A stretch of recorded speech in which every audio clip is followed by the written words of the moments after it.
Welcome to Jaina Solo Says, episode 40, something like that, for talking about Star Wars episode 7. And it's gonna be awesome. I'm Jaina Solo, your host, Emily, in real life, but we don't care about that. Let's talk about Star Wars, shall we? I'm gonna turn off the music because who wants to battle with this awesomeness when there's something else going on? Hi. Okay, so there will be lots of spoilers on this video, so if you have not seen the movie yet, I suggest you turn this off or pause it, go see the movie, and come back, because I would love you to, watch this. Okay, episode 7. I am so excited it's finally here! We have been waiting so long, it seems, and we needed something to cleanse us from the horribleness that were the 3 prequels. George Lucas, we love you, thank you for this vision, but once you've done a project, stop. Don't go redo it. Don't go change the music. Don't get a whole new chance to do 3 more that suck. Because you don't understand that you need to be about people and storyline and plot and not about CG. And yeah. So, really glad they didn't cast names in the roles because I want to see them as the characters, not as, hey, there's an actor playing this character. Hate that. So, good job, JJ. It's like we're the same mind.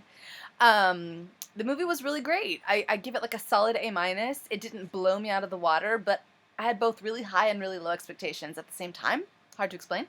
But the prequels were so bad, I'm like, well, it's obviously going to be better than that. But then you really want it to be so great that you're just like, and it was so close to that. He did everything right, in my opinion.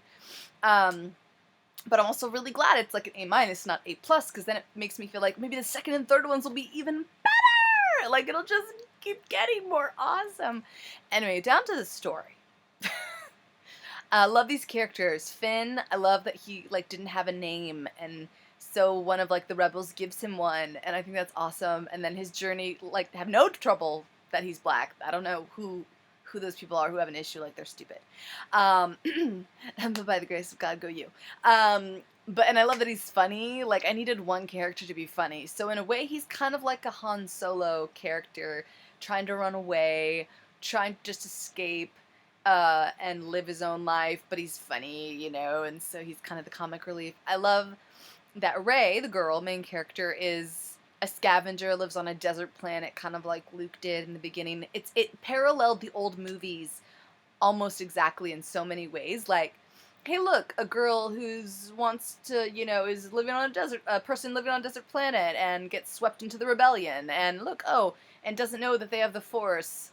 And, guy who's escaping but gets thrown into the rebellion too because he likes a girl. Ooh. Or, it's awesome. For those who don't know, the original lore, one of the versions, was who I based my name off of, Jaina Solo. The Solos have 2 kids, twins, because twins run in the family. Haha, Luke, Leia. And they're separated. One becomes a dark Sith Lord, the boy, and Jason, and one becomes a girl Jedi, the girl Jaina, who I base myself on. This story, I think, though, is going to change a bit with that story plot. First of all, they're not named the same. The dark Sith boy growing up is Han Solo's son, yes, but his name is Ben, which I believe in the lore is who Luke names his son after, Ben Kenobi. And then the girl's name's Rey. Now, that could be short for Jaina, but I don't think so. It's probably not. To throw people off the track. And I also think that she's probably the daughter of Luke, and not the sister to the boy who's also a Solo child. So, we shall see. I could be wrong. That's just my guess. Since the lightsaber really wants to go to her, it could be because she's a really strong Jedi, or it could be because she's Luke's daughter, and that's who it really belongs to. But they are related, right? Because if she is Luke's daughter and Han's son, that makes them half-brother-sister.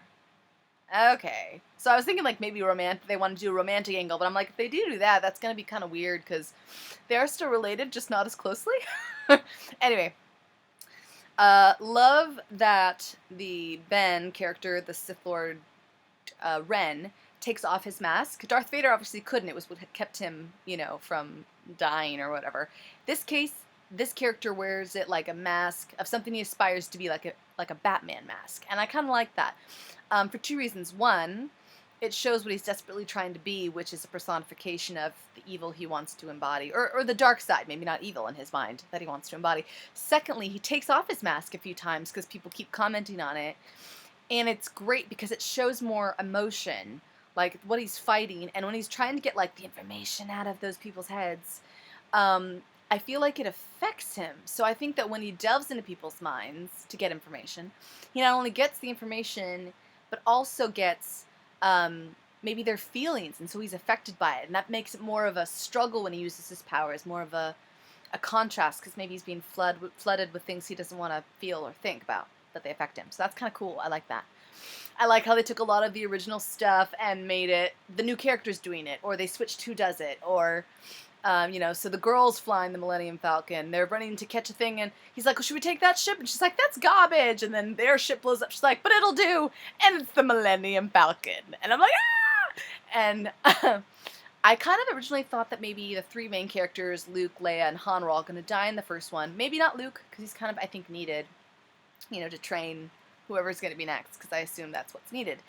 But only Han dies. And so that's interesting. I thought maybe Leia would die at the end when they were trying to blow up the bigger, badder Death Star, and maybe they would, but not in time to save the planet, and then she would have passed away. But I like this too, because there's more of